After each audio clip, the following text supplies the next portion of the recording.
Hey, what's up, shorty? Yuko, one of the many waifus of Persona 3. Now, of course, everyone has their own opinion on who's the best, and I'm entitled to mine as well. But honestly, I'd just be lying if I said Yuko was my favorite girl in Persona 3. However, I do see where someone could have that opinion.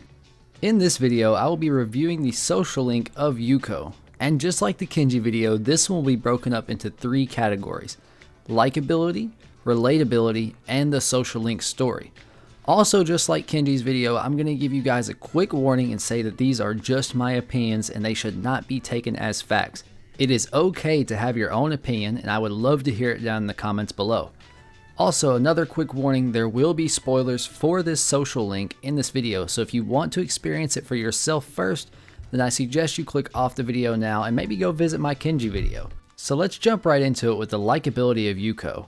In comparison to some of the other characters in Persona 3, Kenji, Yuko actually gave me a lot to like about her. She's a genuinely loving and caring person, and it shows a lot in her dialogue and in her actions. I mean, even on your first day out with her, she's asking you how you feel about being on the kendo team.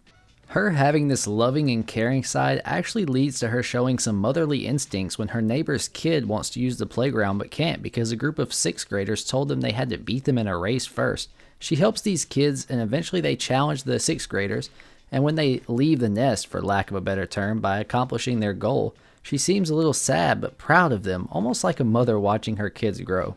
When you mix this with her cute but kinda shy personality, you end up with a very likable character, and one that I believe is easy to attach yourself to. Her motherly instincts, cute but shy personality, and just overall her, leads for me to give Yuko a perfect 10 out of 10 on the likability scale. Now, let's get on to the relatability to Yuko. She's a girl who's struggling to find motivation for what she wants to do with the rest of her life.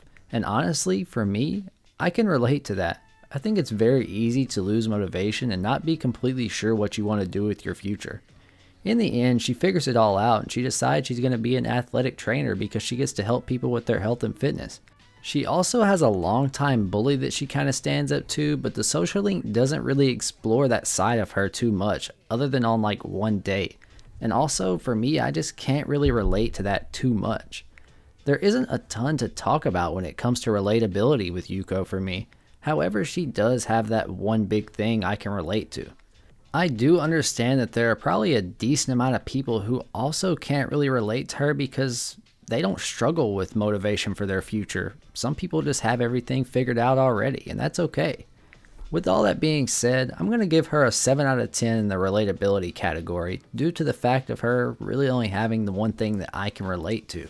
That's still solid though. I mean, 7 out of 10 is a lot better than Kenji got. Now let's get into our final category, Yuko's social link story. It's a tale of a girl struggling with motivation for her future, and she finds that motivation in helping a group of kids stand up to their bullies. It's not the most intricate or deep story in the world, but it is a pretty good one, and it gets the job done.